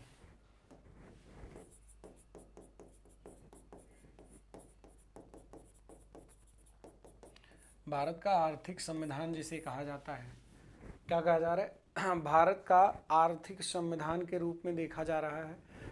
कब आया था? 1956 में। 1956 में द्वितीय प्रमुख कार्य के रूप में देखा जाए, इसमें जो सबसे इम्पोर्टेंट कार्य हुआ ना उद्योगों से रिलेटेड, वो ये था, सबसे पहला राउरकेला इस्पात कारखाना। राउरकेला इस्पात कारखाना किसकी सहायता से? जर्मनी की सहायता से। कहाँ पर लगाया गया? राउरकेला इस्पात कारखाना उड़ीसा में। उड़ीसा में, ठीक है, उड़ीसा में। इसके बाद आपका दुर्गापुर इस्पात कारखाना। दुर्गापुर इस्पात कारखाना दुर्गापुर इस्पात कारखाना पश्चिम बंगाल में किसकी सहायता से? ब्रिटेन की सहायता से। ब्रिटेन की सहायता से कहाँ पर बेटा? पश्चिम बंगाल के अंदर। पश्चिम बंगाल के अंदर ब्रिटेन की सहायता से इसकी स्थापना की गई। ठीक है, ब्रिटेन की सहायता से इसकी स्थापना की गई। ये तो हो गया दुर्गापुर इस्पात कारखाना। इसके बाद आता है आपका कौन? राउरकेला दुर्गापुर इस्पात कारखाना और भिलाई इस्पात कारखाना। भिलाई इस्पात कारखाना किसकी सहायता से बेटा? किसकी सहायता से? रूस की सहायता से। रूस की सहायता से, रूस की सहायता से भिलाई इस्पात कारखाना, ठीक है, कहाँ पर? आपके छत्तीसगढ़ में। छत्तीसगढ़ में। तो ये जो इस्पात कारखाने थे ना, हैवी इंडस्ट्रीज को बढ़ावा देने के लिए काफ़ी थे। ठीक है, आप ये कह सकते हो भारी उद्योगों तथा आधारभूत उद्योगों पर यह बहुत बल दिया। कौन, द्वितीय पंचवर्षीय योजना। ठीक है, इसमें बहुत सारी और भी चीज़ें हैं जिसको डिस्कस किया जाए तो लंबा डिस्कस किया जा सकता है, लेकिन हमको अब एक ओवरव्यू पता होना चाहिए। ध्यान देना, 2 अक्टूबर 1959 को बलवंत राय मेहता समिति के सुझाव पर पंचायती राज व्यवस्था की शुरुआत त्रिस्तरीय लेवल पर इसी समय में शुरू किया गया था, ये आप सभी को पता भी होगा। Integral coach factory, Chittaranjan locomotives, ये सब जो हैं इसी ड्यूरेशन में, integral coach factory, Chittaranjan locomotives, ये सब इसी पंचवर्षीय योजना की देन है, इसी पंचवर्षीय योजना के समय में होने वाली चीज़ें हैं। ठीक है, फिर आता है तीसरी पंचवर्षीय योजना।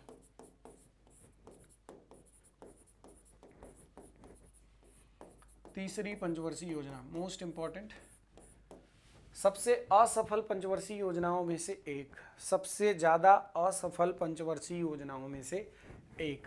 ध्यान देना, जब हम तीसरी पंचवर्षीय योजना की बात करते हैं तो इसका जो समय है वो क्या है, 1961 से लेकर 1966 तक। कब तक बच्चा, 1961 से लेकर के 1966 तक।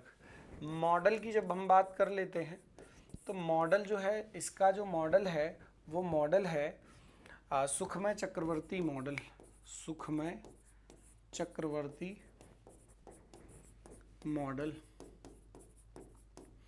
सुखमय चक्रवर्ती मॉडल। ध्यान देना, प्राथमिकता क्या थी इसकी, प्राथमिकता क्या थी बेटा, प्राथमिकता प्रायोरिटी, यानी किस चीज़ पर ये प्रायर थी, फोकस्ड किस पर थी, तो आप बताएंगे कि सर प्राथमिकता इसकी थी, प्राथमिकता इसकी थी कृषि प्लस उद्योग दोनों, यानी एग्रीकल्चर और इंडस्ट्री दोनों, एग्रीकल्चर प्लस इंडस्ट्री दोनों पर फोकस्ड थी। कैसे फोकस्ड थी, ध्यान दीजिएगा, कैसे फोकस्ड थी भाई, कृषि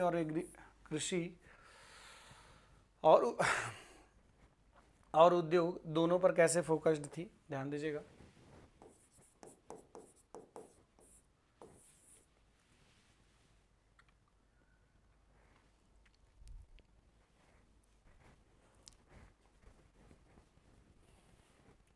कृषि और, जैसे अब कृषि पर देखें, तीसरी पंचवर्षीय योजना के अंदर जो कृषिगत कार्य थे वो कौन कौन से थे, गौर कीजिएगा, बहुत इंपॉर्टेंट है, ध्यान दीजिएगा बेटा। जब हम कृषि से संबंधित कुछ कार्यों के बारे में बात करें, किसमें, तीसरी पंचवर्षीय योजना में, तो कौन कौन से काम थे जो तीसरी पंचवर्षीय योजना में देखने को मिले, गौर कीजिएगा।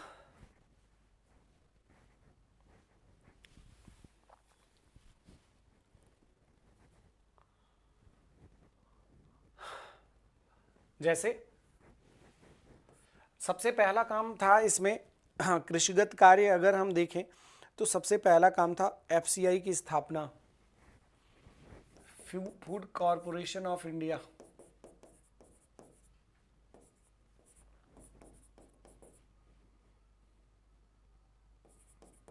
फूड कॉरपोरेशन ऑफ इंडिया, यानी 1 जनवरी 1965 को इसकी स्थापना की गई थी, 1 जनवरी 1965 को इसकी स्थापना की गई थी।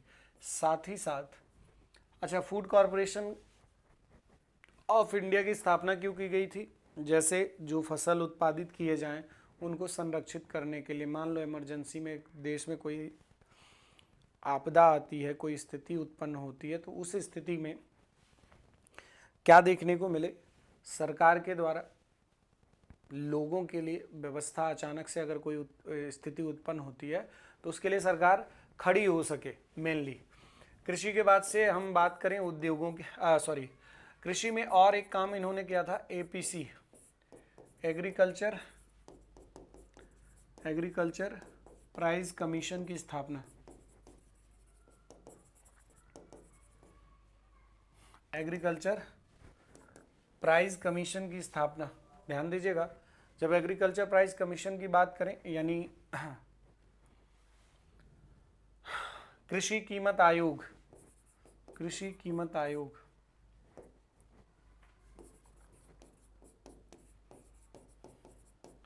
इसकी भी स्थापना 1965 को की गई थी। ये जो कृषि कीमत आयोग है इसकी भी स्थापना कब की गई थी? 1965 में ही इसका भी गठन किया गया था, 1965 में। इसका काम क्या है बेटा? जैसे फसलों की न्यूनतम कीमत का निर्धारण करना। क्या काम था इसका? मेनली फसलों की न्यूनतम कीमत का निर्धारण करना, फसलों की न्यूनतम कीमत का निर्धारण करना। फसलों की क्या बेटा? न्यूनतम कीमत की निर्धारण करना इसका मेन क्या था? कॉज था, मेन पॉइंट था, जिसे आप सभी साथी ध्यान देंगे। फसलों की न्यूनतम कीमत का निर्धारण करना, सभी साथी ध्यान देंगे। फसलों की न्यूनतम कीमत का निर्धारण करना। बाद में यही जो एपीसी है ना, ये सीएसीपी बन गई। कब बना? इसका नाम बदल दिया गया सन 1985 ईस्वी में। 1985 में इसको क्या कर दिया गया?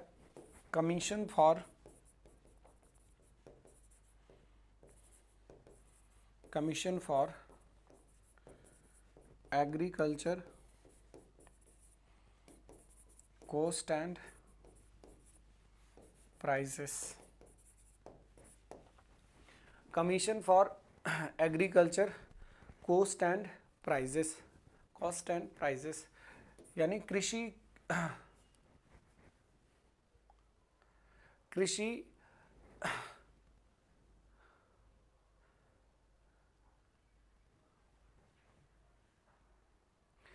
लागत व कीमत आयोग। ठीक है बच्चा, 1985 में इसकी स्थापना की गई थी। ये हो गया कृषि से संबंधित। फिर इंडस्ट्रीज से संबंधित अगर हम बात करें, कृषि और उद्योग दोनों की बात किया था ना, तीसरी पंचवर्षीय योजना। उद्योगों की बात करें, ध्यान दीजिएगा, जब हम उद्योगों की बात करते हैं तो उद्योगों में आप सबसे पहले यहाँ पर क्या देखेंगे? आईडीबीआई की स्थापना, आईडीबीआई की स्थापना, industrial development bank of India की स्थापना। ध्यान दीजिएगा, 1 जुलाई 1964 को, 1 जुलाई 1964 को इसकी स्थापना की गई थी। पॉइंट क्या है? इसकी स्थापना इसलिए की गई थी कि चूंकि उद्योगों के विकास के बारे में अगर आप सोच रहे हैं तो उद्योग कैसे आगे बढ़ेंगे जब तक पैसा नहीं आएगा मार्केट में। तो सरकार एक सरकार प्राइवेट कंपनियों को आगे आने के लिए कह रही है कि भाई कोई एक ऐसी इंडस्ट्री होनी चाहिए प्राइवेट कंपनियों को क्या ऋण मुहैया करा सके। ठीक है, तो industrial development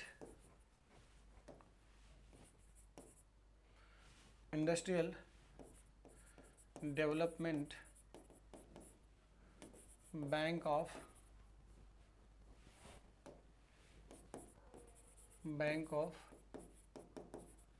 India, industrial development bank of India, गौर कीजिएगा, industrial development bank of India.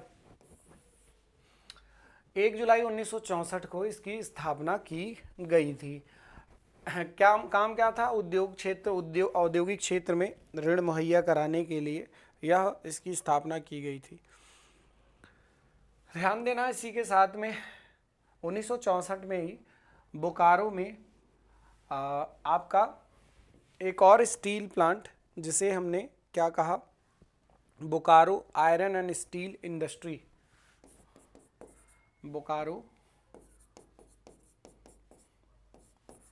Bokaro iron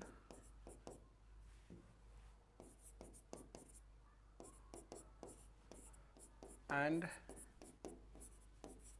steel industry, Bokaro iron and steel industry. ठीक है बच्चा, ध्यान देना बच्चा, Bokaro iron and steel industry, ये जो इंडस्ट्री थी ये किसके लिए थी? आप बताएंगे कि सर यह रूस की सहायता से बोकारो में इसकी स्थापना की गई थी। कहाँ पर? झारखंड में इसकी स्थापना की गई थी रूस की सहायता से 1964 में। बिहार, तत्कालीन बिहार, अभी वर्तमान क्या झारखंड में इसकी स्थापना की गई। तो ये उद्योगों से संबंधित थी। अच्छा एक बात बताओ, इसी टाइम पर एक 1964 में भारतीय यूनिट ट्रस्ट की स्थापना, यूटीआई की स्थापना की गई थी। सन 1964 में ही यूटीआई की स्थापना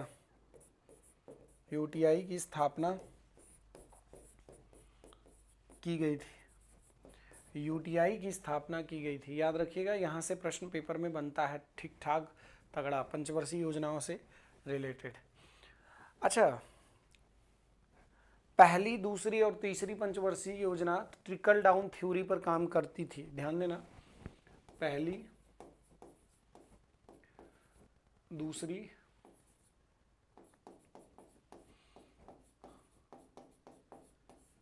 तीसरी योजना ट्रिकल डाउन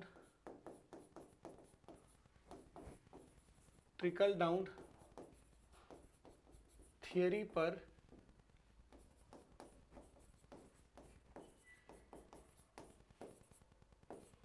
काम करती थी।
चलिए, अब आवाज आ रही होगी, ध्यान दीजिएगा। हमने क्या कहा कि जैसे ये जो उद्योगपति है ना, उद्योगपतियों के पास पैसा आए, फिर उसके बाद अमीरों के पास पैसा पहुंच जाएगा, फिर अमीरों के पास से कहाँ तक पहुंच जाएगा? मध्यम वर्ग के पास, फिर मध्यम वर्ग के पास से फिर कहाँ पहुंच जाएगा? एकदम निचले स्तर पर पैसा पहुंच जाएगा। ये क्या है? ट्रिकल डाउन थ्योरी के रूप में देखने को मिला। तो ये पहली, दूसरी और तीसरी पंचवर्षीय योजना इसी पर काम कर रही थी। ध्यान दीजिएगा, तीसरी पंचवर्षीय योजना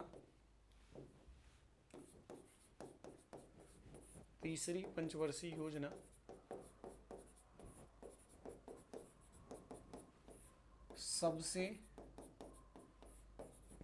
असफल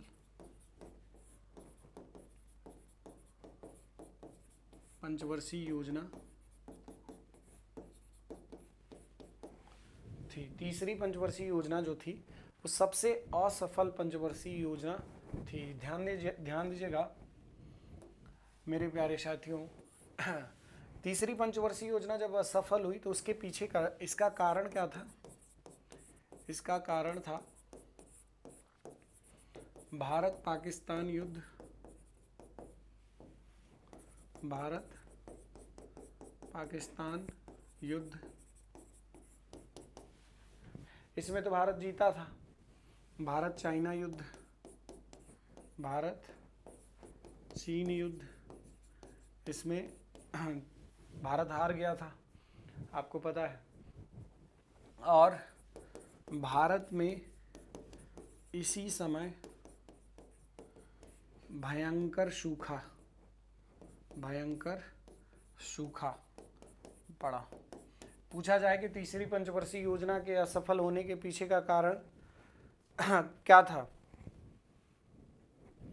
बिल्कुल, तीसरी पंचवर्षीय योजना के असफल होने के पीछे का कारण क्या था? तो आप बताओगे कि सर तीसरी पंचवर्षीय योजना के पीछे असफल होने के पीछे ये रीज़न था। अच्छा, इसके बाद से ध्यान देना, जैसे अगर पूछा जाए कि भारत चीन युद्ध कब हुआ था, भारत चीन युद्ध कब हुआ था, तो 1962 में, ये 1965 में। याद है ना, याद है ना बेटा, ये तो खूब कायदे से याद होगा। भारत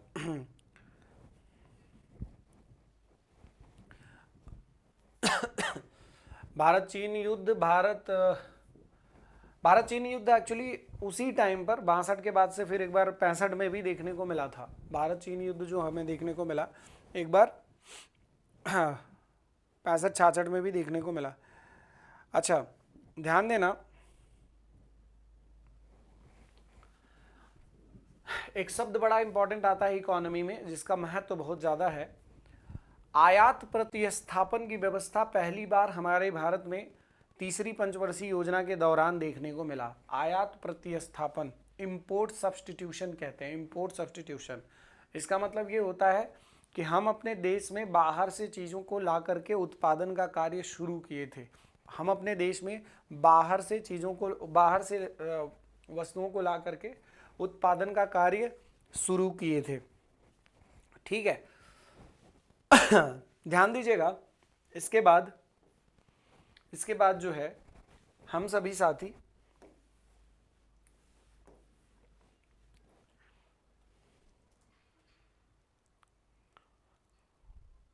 इसके बाद तीसरी पंचवर्षीय योजना जब असफल हुई तो सरकार ने सोचा कि भाई 5 साल की योजना पर पैसा खर्च करने से बेहतर है कि हम ऐसा करते हैं कि इस पंचवर्षीय योजना को ब्रेक करके कुछ दिनों के लिए 1 साल की योजना वाला कॉन्सेप्ट चालू करते हैं। यानी इन्होंने जब प्लान हॉलीडे किया तो 3 वार्षिक योजनाएं चलाई, 3 वार्षिक योजनाएं चलाई, 3 वार्षिक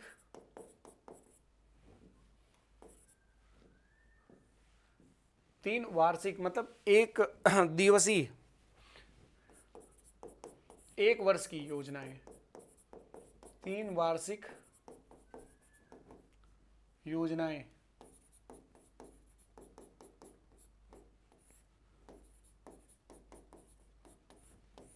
ठीक है, 3 वार्षिक योजनाएं चलाई इन्होंने। अब ये जो 3 वार्षिक योजनाएं थी, इन तीनों वार्षिक योजनाओं में अलग अलग काम देखने को मिला। एक प्रश्न भी बनता है कि 3 वार्षिक योजनाएं कब से कब चली, तो आप बताएंगे 1 अप्रैल 1966 से 31 मार्च 1969, 1966 से लेकर 31 मार्च 1969 तक। 1 अप्रैल 1966 से लेकर 31 मार्च 1969 तक। मेरे प्यारे साथियों ध्यान दीजिएगा। इसके बाद इसमें जो फोकस किया गया था, इसका जो प्रायोरिटी थी इसकी क्या थी? कृषि उत्पादन में वृद्धि करना, कृषि उत्पादन में वृद्धि करना, कृषि उत्पादन में क्या करना? वृद्धि करना। ठीक है बेटा, प्रायोरिटी। 3 वार्षिक योजनाएं चलाई गई थी, 3 वार्षिक योजनाएं चलाई गई थी। ठीक है बच्चा, ध्यान दीजिएगा। इसके बाद इसी के दौरान आपको मैं बता दूं, इसी दौरान हमारे भारत देश में बहुत सारे काम हुए। जैसे 1966-67 के दौरान भारत में ग्रीन रेवोल्यूशन चालू हुआ। 1966-67 के दौरान ग्रीन रेवोल्यूशन चालू हुआ। 67 में भारत में ग्रीन रेवोल्यूशन।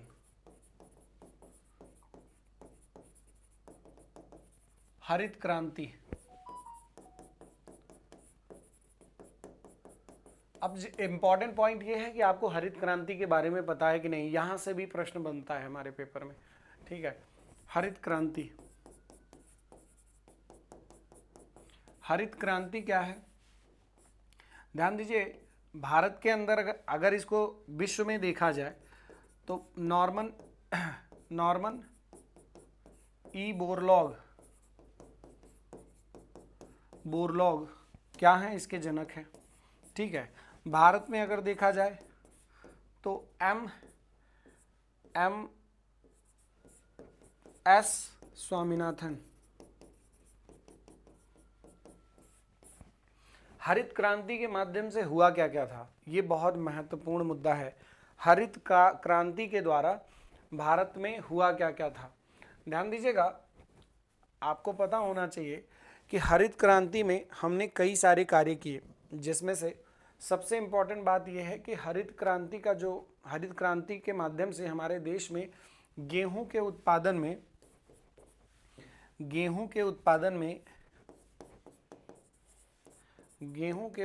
में 500 गुना वृद्धि हुई।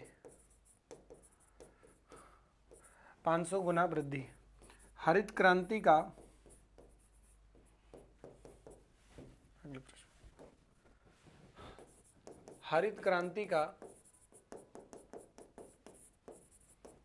सर्वाधिक लाभ, हरित क्रांति का सर्वाधिक लाभ पश्चिमी यूपी, पश्चिमी उत्तर प्रदेश,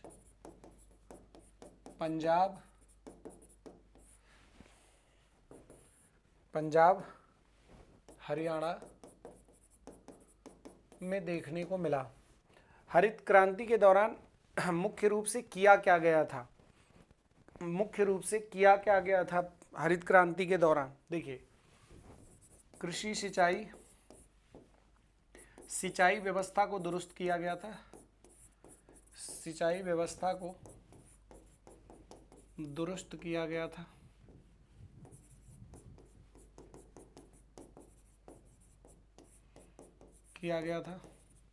साथ ही साथ जो सबसे इम्पोर्टेंट बात है वो ये है कि सिंचाई व्यवस्था को दुरुस्त किया गया, साथ ही साथ हाई यील्डिंग सीड्स मतलब उन्नत किस्म के बीजों का प्रयोग किया गया था। किसका? उन्नत किस्म के बीजों का प्रयोग।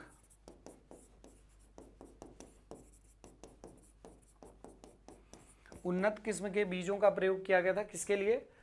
ताकि उत्पादकता में वृद्धि हो। देखिए, बौने पौधों का प्रयोग उत्पादकता में। पहले हमारे देश में क्या होता था कि जैसे बहुत बड़े बड़े पेड़ होते थे, जौ गेहूं के पेड़ बहुत बड़े होते थे, तो उनमें अगर बाल लगता था, पानी बरस जाता था, तो वो एक बार गिर गए तो उनको उठाना बहुत कठिन हो जाता था, वो उठते नहीं थे और वो क्या हो जाती थी, उन पौधों की मृत्यु हो जाती थी, यानी वो पौधे खराब हो जाते थे फिर।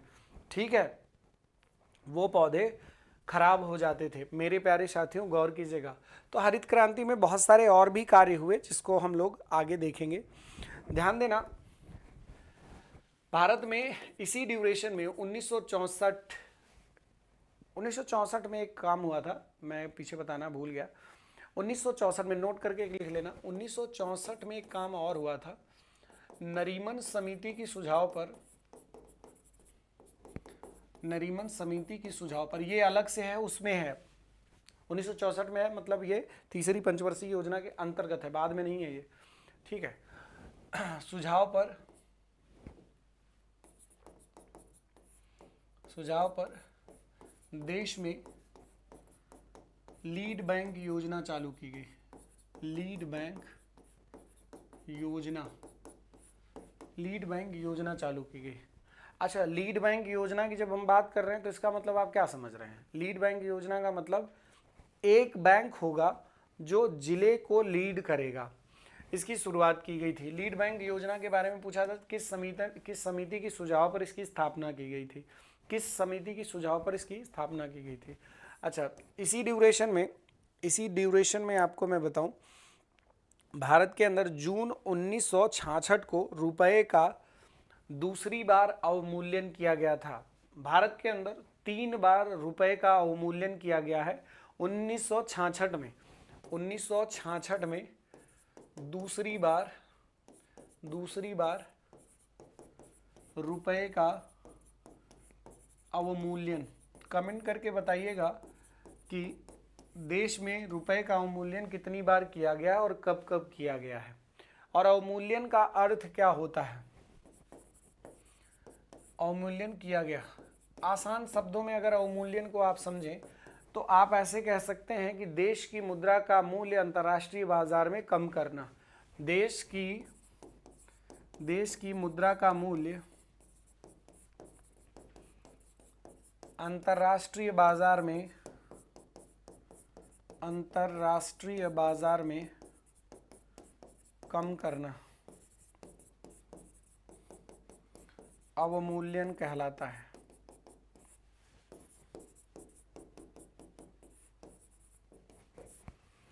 अवमूल्यन कहलाता है, ठीक है। देश की मुद्रा का मूल्य अंतर्राष्ट्रीय बाजार में कम कराना अवमूल्यन कहलाता है। अवमूल्यन कब कब हुआ है बच्चा? तो आप बता देंगे सर 1900, आपका एक तो 1966 में, दूसरा पहला 1949, 1966, 1991। ये 3 टाइम है जब देश में मुद्रा का अवमूल्यन का मतलब समझ रहे हो ना, देश की मुद्रा की वैल्यू को कम करना बाहर के देशों के लिए, ताकि वो हमारे देश से चीज़ों को खरीद सकें। आप ये ध्यान दीजिएगा, हमारे देश की मुद्रा अगर सस्ती होगी तो दूसरे देश के लोग, अगर उनको वस्तुएं हमारे देश में ज़्यादा सस्ता मिलेंगी तो वो हमारे देश से वस्तुओं को क्रय करेंगी। ऐसा कब हो सकता है? जब किसी देश में बहुत ज़्यादा उत्पादन हो जाए और उसकी बिक्री विदेशों में नहीं जा रही हो, जो विदेशों के लिए उत्पादित की गई थी नहीं होती है, तो ऐसे में सरकार को ऐसा डिसीजन लेना पड़ता है, और ये बहुत कठिन डिसीजन होता है किसी राष्ट्र के लिए, ठीक है, बहुत नुकसानदायक डिसीजन होता है। ये हमेशा उस देश को फायदा करता है जो खरीदार देश होता है, बेचने वाले देश को नुकसान होता है। क्यों? क्योंकि आप अपने देश की मुद्रा के वैल्यू को कम किए हो, हमारे देश से वस्तुएं, सरकार को नुकसान होता है, व्यक्तिगत लोगों को नुकसान नहीं होता है, लोगों को नुकसान नहीं होता, प्रोड्यूसर्स को नुकसान नहीं होता, सरकार को इसमें नुकसान होता है, ठीक है, ध्यान दीजिएगा। एक्चुअली सरकार भी तो हम ही से है, अल्टीमेटली आप कह सकते हैं कि हम ही से नुकसान तो होता ही है, ठीक है, ध्यान देना। जुलाई 1969 में, इसी ड्यूरेशन में जुलाई 1969 में, जुलाई 1969 में 14 बड़े बैंकों का राष्ट्रीयकरण किया गया। राष्ट्रीयकरण किया गया। 14 बड़े बैंकों का राष्ट्रीयकरण कब किया गया? हाँ, यही 1969 में। अच्छा, राष्ट्रीयकरण की बात करते हैं तो भारत में फिर 1980 में 6 बड़े बैंकों का राष्ट्रीयकरण किया गया था। 6 बड़े बैंकों का राष्ट्रीयकरण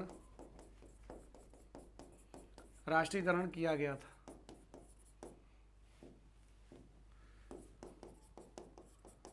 ठीक है बेटा, 6 बड़े बैंकों का राष्ट्रीयकरण 1980 में किया गया था। इस टाइम किसी बैंक की मिनिमम वर्थ कितनी होनी चाहिए थी? 50 करोड़, और इस टाइम कितनी?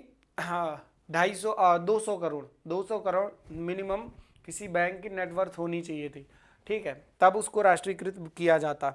इसी ड्यूरेशन में भारत में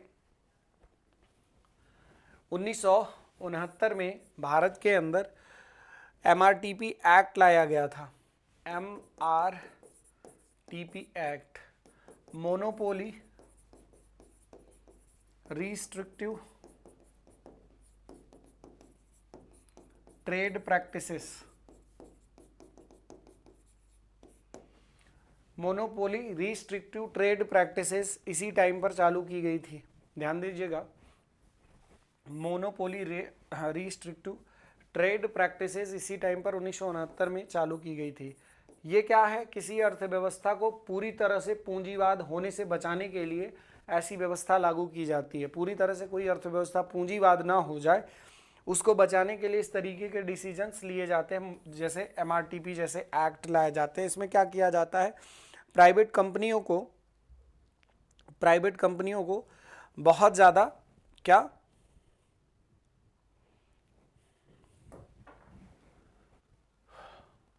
बहुत ज़्यादा सॉरी, ये जुलाई में हुआ था ना यार, ये तो जुलाई में हुआ था ना। और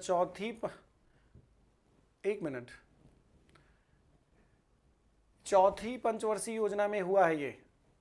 ओ माय गॉड, यहां से आप चौथी पंचवर्षीय योजना डाल लेंगे यार, ये चौथी पंचवर्षीय योजना का टाइम है। ये तो 1969 में जुलाई में तो चौथी पंचवर्षीय योजना चालू हो जाती है ना, क्योंकि इसका ड्यूरेशन 31 मार्च ही तक तो है। ये तो फिर जुलाई है ना, जुलाई 1969। 14 बड़े बैंकों का राष्ट्रीयकरण चौथी पंचवर्षीय योजना में हुआ है। ध्यान दीजिएगा, चौथी पंचवर्षीय योजना में यहाँ से, अच्छा चौथी पंचवर्षीय योजना के बारे में थोड़ा सा लिख लीजिएगा। चौथी पंचवर्षीय योजना जो है अशोक रुद्र और LNS मात्रे मॉडल है। ध्यान दीजिएगा, इसके बारे में थोड़ा सा मैं आपको बता दूं। यह 1969 से 1974 तक था, 1969 से 1974 तक था। ध्यान दीजिएगा, यह अशोक रुद्र और LNS मात्रे मॉडल है।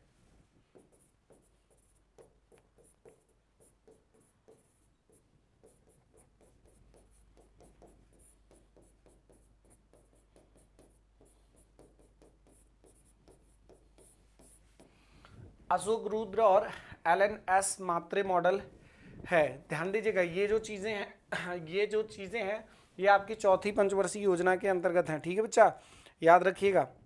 ठीक है, इसी ड्यूरेशन में 1973-74 में DADP यानी सूखा प्रवण क्षेत्र कार्यक्रम, इसी ड्यूरेशन में 1973-74 में सूखा प्रवण क्षेत्र कार्यक्रम की शुरुआत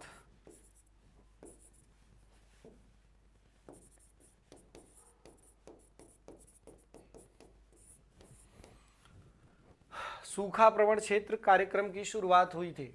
सूखा प्रवण क्षेत्र की और चौथी पंचवर्षीय योजना के दौरान ही 1974 में भारत में भूमिगत नाभिकीय परीक्षण, भारत में भूमिगत नाभिकीय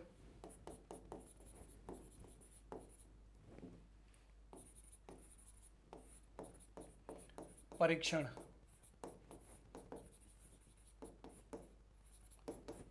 किया गया था। अच्छा, इस नाभिकीय परीक्षण का नाम क्या था, बड़ा इंपॉर्टेंट प्रश्न है। इस नाभिकीय परीक्षण का नाम क्या था? इस नाभिकीय परीक्षण का नाम था स्माइलिंग बुद्धा। ये बहुत फेमस डायलॉग है। 1974 में परीक्षित नाभिकीय परीक्षण का नाम क्या था, आप बताएंगे? स्माइलिंग बुद्धा। किस पंचवर्षीय योजना में परिवार नियोजन कार्यक्रम लागू किया गया था? किस पंचवर्षीय योजना में, इसी पंचवर्षीय योजना में परिवार नियोजन कार्यक्रम की शुरुआत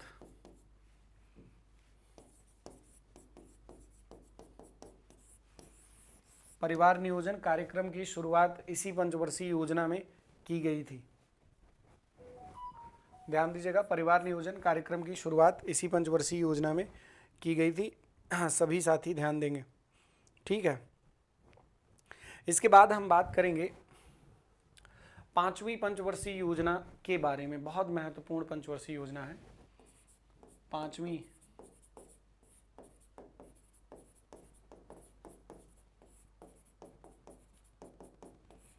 पांचवी पंचवर्षीय योजना जो है इसमें समय क्या है, 1974 से 1978।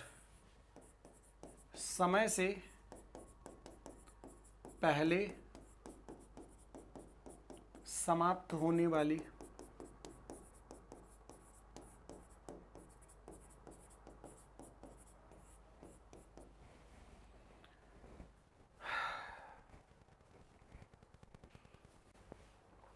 पंचवर्षीय योजना, समय से पहले समाप्त होने वाली क्या पंचवर्षीय योजना, ये 4 ही साल चली। प्रश्न ये बनता है कि कौन सी पंचवर्षीय योजना समय से पहले समाप्त हो गई थी, तो आप बताएंगे सर पांचवी पंचवर्षीय योजना। मॉडल इसका बहुत फेमस है, डीपी धर मॉडल कहते हैं इसको। क्या बेटा, डीपी धर मॉडल कहते हैं इसको, ठीक है।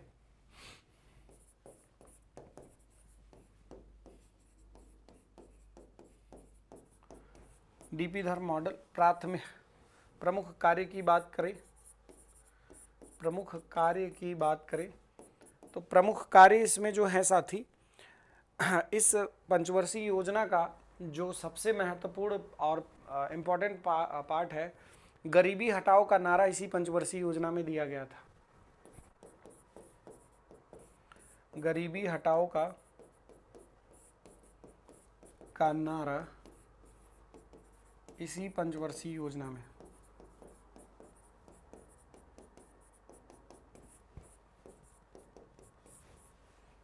इसी पंचवर्षीय योजना में गरीबी हटाओ का नारा इसी पंचवर्षीय योजना में, ठीक है बेटा, सबसे इम्पोर्टेंट बात है। इसके बाद इसी पंचवर्षीय योजना में क्षेत्रीय ग्रामीण बैंकों की स्थापना की गई थी। 2 अक्टूबर 1975 को क्षेत्रीय ग्रामीण बैंक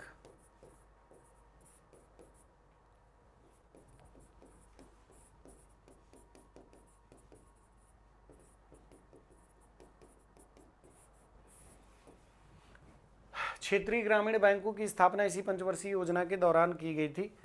किस समिति के सुझाव पर? नरसिंघम समिति की सुझाव पर, ठीक है, नरसिंघम समिति की सुझाव पर, समिति की सुझाव पर, ठीक है बेटा। नरसिंघम समिति के सुझाव पर इसकी स्थापना की गई थी मेनली, ठीक है। 1974 में न्यूनतम आवश्यकता कार्यक्रम इसी पंचवर्षीय योजना में की गई थी। न्यूनतम आवश्यकता कार्यक्रम इसी पंचवर्षीय योजना में शुरू की गई थी। न्यूनतम आवश्यकता कार्यक्रम इसी पंचवर्षीय योजना में शुरू की गई थी। ध्यान देना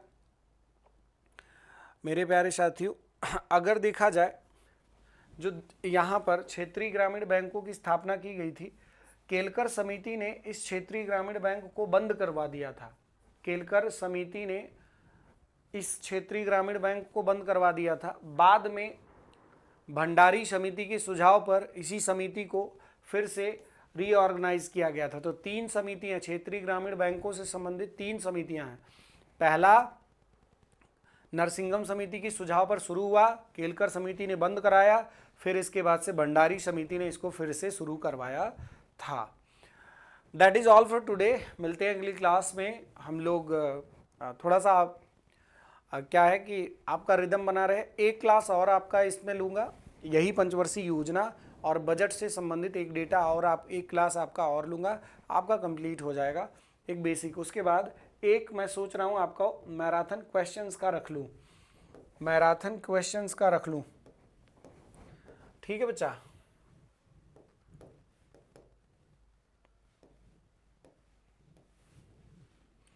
चलिए, that is all for today. मिलते हैं अगली क्लास में। ढेर सारा प्यार, अपना ख्याल रखें, स्वस्थ रहें। जय हिंद, नमस्कार, गुड नाइट।